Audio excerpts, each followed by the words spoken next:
নমস্কাৰ নিউজ নাওৰ ষ্টুডিঅ'ত মই শ্ৰীমন্ত মাধৱ বৰুৱা চাওয়াহক কি আছে আজি আমাৰ সংবাদ যোৰহাটৰ বৰভেটা কাঞ্চন নগৰত ভয়ংকৰ অগ্নিকাণ্ড নিউজ নাওৰ এক ৰিপৰ্ট যোৰহাটৰ বৰভেটা কাঞ্চন নগৰত সংঘটিত হয় এক ভয়ংকৰ অগ্নিকাণ্ড নিমিষতে জুইত যা যায় এটা বাসগৃহ অগ্নিকাণ্ডত এজন লোক গুৰুতৰভাৱে আঘাতপ্ৰাপ্ত হয় জানিব পৰা মতে পুৱতি নিশা সংঘটিত হয় উক্ত অগ্নিকাণ্ডটি অজিত সাহু নামৰ এগৰাকী ব্যক্তি শুই থাকোঁতে হঠাৎ গৃহটিত জুই লাগে অগ্নি নিৰ্বাপক বাহিনী আৰু গাঁওবাসী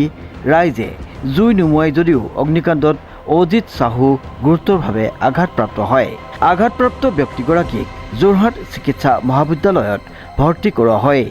যদিও উন্নত চিকিৎসাৰ বাবে ডিব্ৰুগড়লৈ প্ৰেৰণ কৰা হয় উক্ত গৃহত অজিত ৰক্ষীয়া হিচাপে আছিল বুলি জানিব পৰা গৈছে কংকন জ্যোতি শৰ্মাৰ ৰিপৰ্ট নিউজ নাও।